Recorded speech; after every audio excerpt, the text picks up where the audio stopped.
नंद बाबा रोज अग्निहोत्र करते हैं और नंद बाबा के अग्निहोत्र को देख करके ठाकुर जी के मन में आई कि बाबा रोज रोज हवन कायकू करें।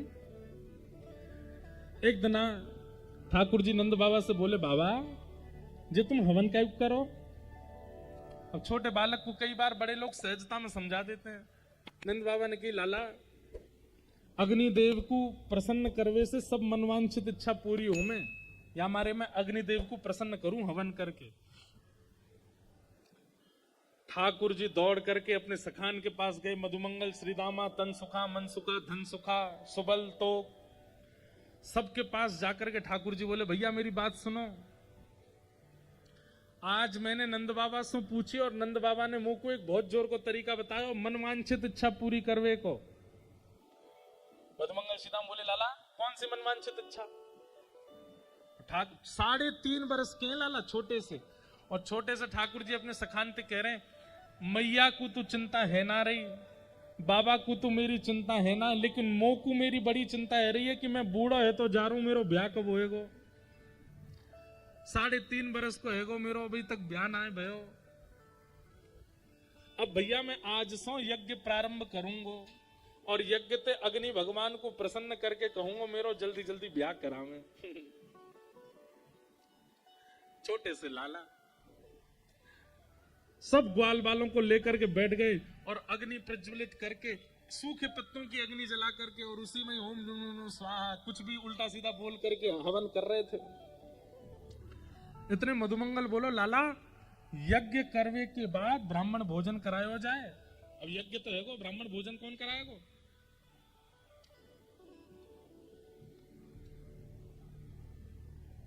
ठाकुर जी बोले, अपने गोकुल के ब्राह्मण सबन को बुला के लाए और सब ब्राह्मणन के घर ठाकुर जी स्वयं गए और जाकर के निमंत्रण दे के आए, आज हमारे घर यज्ञ भयो है, आप प्रसाद पावे अहियो। हमारे घर यज्ञ भयो है, आज आप जरूर भोजन करवे अहियो। सब ब्राह्मण मन में विचार करते हैं, नंद भवन से निमंत्रण आ रहा है तो भैया 56 भोग बने होंगे। सब ब्राह्मण सुबह से भूखे प्यासे शाम को नंद भवन पहुंच जाते हैं और नंद भवन में इतने सारे ब्राह्मणों को देख के यशोदा मैया कहती है, अरे इतने सारे विप्रदेव आए हैं, कैसे आनो भयो हमारे पास? ब्राह्मण देवता बोलते, मैया आज तुम्हारे यहाँ यज्ञ भयो है और वह यज्ञ को हमको निमंत्रण मिलो है, हम सबरे प्रसाद पावे आए हैं।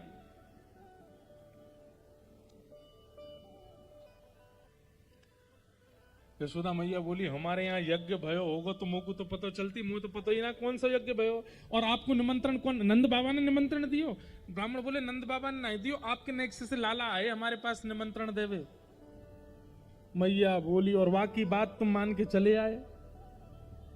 नेक्स्ट सो छोरा है, वो कहां जाने, वाय काय को भेजूंगा मैं निमंत्रण देवे?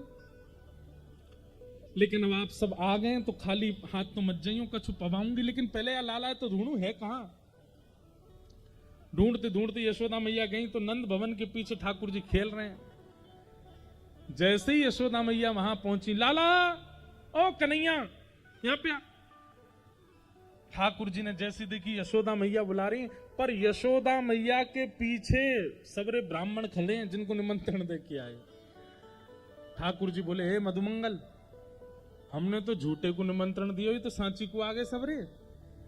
हमें तो यूं लगी बालक मान के हमारी बातें समझेंगे, ये तो बालक बोल रहे हैं ऐसे ही बोल रहे हैं, लेकिन ये तो सांची को आएंगे सबरे। ठाकुर जी गए, बोले हाँ मैया बता। मैया बोली, अरे उद्मी सबरे ब्राह्मणन को निमंत्रण दिया है और सबरे अपने अपने घर से चले आए, अब कहां पवाऊं इनको मैं? कौन सा यज्ञ भयो हमारे यहाँ और कौन से भंडारों भयो हमारे यहाँ, इनको कहां पवाऊंगी अब मैं?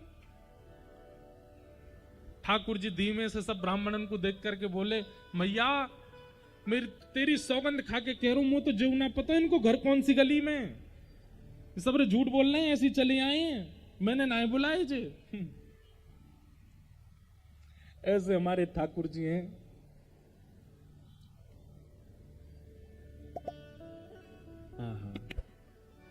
ब्राह्मण सब बैठ गए। ठाकुर जी बोले, मैया जैसे हमारा यज्ञ खेल खेल को भयो, ऐसे इनको भोजन भी खेल खेल को ही करवाए दे। इनके हाथ में दोना पत्तल पधराए के कहते ये लो मोहन थार, ये लो मेवा बाटी, ये लो पूड़ी, ये लो सब्जी। जैसे हमारे यज्ञ में कोई ब्राह्मण नहीं थे, कोई यज्ञ के मंत्र नहीं थे, फिर भी यज्ञ है क्यों? ऐसी बिना सामग्री को भोजन कराए थे इनको। खेल खेल को यज्ञ, खेल खेल को भोजन। यशोदा मैया और सब सिर पकड़ के बैठ जाए, बोले लाला तेरे ऊधमंत कैसे बच्चे? हाँ हाँ, ठाकुर जी ऐसा ऊधम करते हैं